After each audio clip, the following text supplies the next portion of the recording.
Very good morning students. आज का हमारा जो टॉपिक है वो कल का जो टॉपिक था material cost variance, material mix variance और मटेरियल प्राइस वेरिएंस को थोड़ा सा आगे बढ़ाते हुए आज हम मटेरियल वेरिएंस के साथ साथ लेबर वेरिएंसेस पे भी चर्चा करेंगे और उनके फॉर्मूलों को हम रीड करेंगे। और इसके बाद के जो हमारे चैप्टर होंगे वो इन दोनों से रिलेटेड प्रैक्टिकल क्वेश्चंस होंगे। कल हमने जो पढ़ा था वो मटेरियल कॉस्ट वेरिएंस था और मटेरियल प्राइस वेरिएंस था। इसके बाद जो मटेरियल में आता है वो होता है मटेरियल मिक्स वेरिएंस, जिसको हम MMV कहते हैं। इसका फॉर्मूला जो होता है वो होता है RSM माइनस AM। RSM का मतलब होता है रिवाइज्ड स्टैंडर्ड मिक्स्ड और AM का मतलब होता है actual mix. Revised standard mix जब हम क्वेश्चन करेंगे तो उस वक्त इसको सॉल्व करेंगे। और इसके बाद होता है मटेरियल यील्ड वेरिएंस, जो उसका फॉर्मूला होता है MYV यानी material yield variance is equals to AY minus SY multiplied with SC। यहाँ AY का मतलब होता है एक्चुअल यील्ड, SY का मतलब है स्टैंडर्ड यील्ड, और इसका जो डिफरेंस निकलेगा माइनस स्टैंडर्ड यील्ड का वास्तव में जो उत्पादित किया गया है और प्रमापित उत्पाद है उनको अंतर को हम स्टैंडर्ड प्राइस से मल्टीप्लाइड करेंगे। इसके अलग अलग फॉर्मूले भी दिए, ASC भी दिया हुआ है। इसके बाद का जो हमारा जो चैप्टर होगा वो होगा फॉर्मूला है वो है मटेरियल सब यूजेस वेरिएंस। एक तो मटेरियल यूजेस वेरिएंस था, ये मटेरियल सब यूजेस वेरिएंस है जिसको हम MSQV से शो करते हैं। इसका फॉर्मूला होता है SQ minus RSQ multiplied with SP, यानी standard quantity minus revised standard quantity. इसके जो अंतर होता है, डिफरेंस होता है, इसको हम स्टैंडर्ड प्राइस से मल्टीप्लाइड करेंगे तो हमारा मटेरियल सब यूजेस वेरिएंस निकलेगा। इसका जो फॉर्मूला होता है, अगर मान लीजिए आपका answer standard quantity is more than revised standard quantity है तो आपका आंसर फेवरेबल है। यदि इसके अपोजिट जाता है तो आपका आंसर एडवर्स यानी अनफेवरेबल होगा। आज हम इसके अलावा लेबर वेरिएंसेस के बारे में चर्चा कर रहे हैं। वेरिएंसेस का मतलब हम पहले भी पढ़ चुके थे कि difference between standard values and actual values, that is variance. Labour में भी ऐसे ही कई वेरिएंसेस देखने को मिलते हैं जो स्टैंडर्ड और एक्चुअल में डिफरेंस को बताते हैं। पहला जैसे आप बात करेंगे लेबर कॉस्ट वेरिएंस, इसमें दो कंडीशंस होंगी हमारी। एक तो क्वेश्चन में नो आइडल टाइम दिया हुआ होगा या क्वेश्चन में आइडल टाइम शो किया होगा। इन दोनों क्वेश्चन में ऐसी पोजीशन में हमारे पास फॉर्मूला एक एक्स्ट्रा आइडल टाइम वाला फॉर्मूला बढ़ जाता है।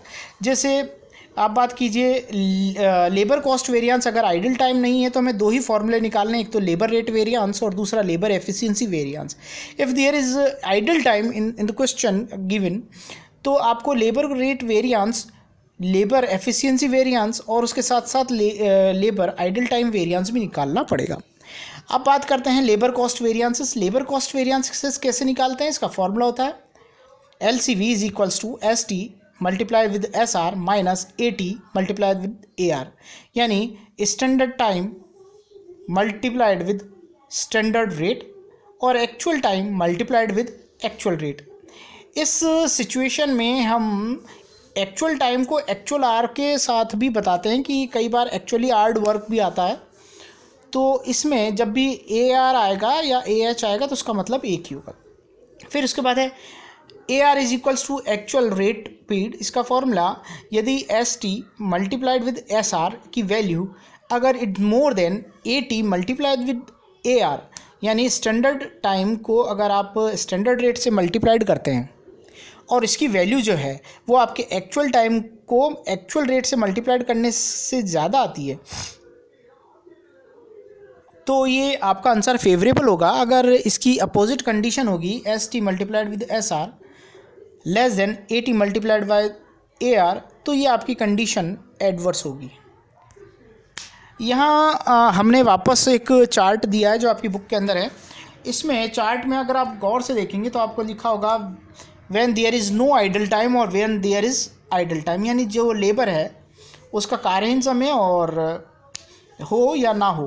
तो दो कंडीशन है। अगर मान लीजिए नो आइडल टाइम है तो उसमें आप सिर्फ लेबर कॉस्ट वेरिएंस में लेबर रेट वेरिएंस निकालेंगे और लेबर एफिशिएंसी वेरिएंस को निकालेंगे। और लेबर एफिशिएंसी के लिए आपके दो फॉर्मूले और लाएंगे, जिसमें लेबर मिक्स वेरिएंस और लेबर सब एफिशिएंसी वेरिएंस को निकालना पड़ेगा।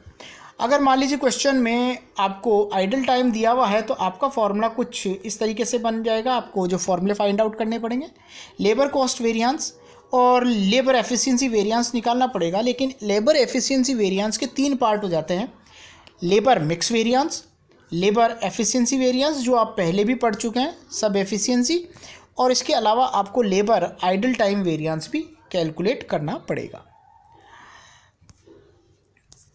तो इस प्रकार से आपका फिर आएगा एक labour rate variance. Labour rate variance जो होगा वो फार्मूला आपका LRV से शो किया जाएगा। इसका फार्मूला होगा standard rate minus actual rate multiplied with actual time. यानी आप स्टैंडर्ड जो रेट है उसमें से एक्चुअल रेट को निकाल दीजिए, प्रमापित में से वास्तविक को निकाल कर उसे एक्चुअल टाइम यानी एक्चुअल आवर्स से मल्टीप्लाइड कर देंगे तो आपका लेबर रेट वेरिएंस आएगा। ये फेवरेबल और एडवर्स कंडीशन में होगा। अगर आपकी स्टैंडर्ड रेट एक्चुअल टाइम से ज़्यादा है तो फेवरेबल कंडीशन है। अगर आपकी SR अगर आपकी लेस देन AR होगी तो ये एडवर्स कंडीशन होगी। इसमें थोड़ा सा चेंजेस भी हैं कि मैंने AT और AR लिख दिया है। इसको हम क्वेश्चन जब सॉल्व करेंगे तो इसको पहले भी देखेंगे। फिर इसके बाद आपका आएगा लेबर एफिशिएंसी वेरिएंस, जिसको हम SR यानी standard rate multiplied with standard time minus actual time की जो वैल्यू होगी उससे मल्टीप्लाइड करेंगे तो हमारा लेबर एफिशिएंसी आ जाएगा, जिससे हमें पता चल जाएगा कि हमारी लेबर की एफिशिएंसी कितनी है। इसमें लेबर एफिशिएंसी में इसके बाद हम लेबर आइडल टाइम वेरिएंस भी निकालेंगे। और लेबर आइडल टाइम वेरिएंस निकालने का जो फॉर्मूला होता है वो होता है abnormal idle time multiplied with standard hourly rate. यानी आप एबनॉर्मल आइडल टाइम को अगर स्टैंडर्ड आर्ली रेट से मल्टीप्लाइड करेंगे तो आपके पास लेबर आइडल टाइम वेरिएंस आएगा। इसके बाद है labour mix variance. Labour mix variance का जो फॉर्मूला है वो है आपका RST यानी revised standard time minus actual time को मल्टीप्लाइड कर देंगे हम स्टैंडर्ड रेट से। इससे हमारा लेबर मिक्स वेरिएंस आ जाएगा। तो आज मैंने सिर्फ आपको फॉर्मूले से अवगत कराया है। जब हम इसकी कैलकुलेशन करेंगे तो हम इसको क्यों निकाल रहे हैं इसके बारे में भी हम चर्चा करेंगे। Thank you so much.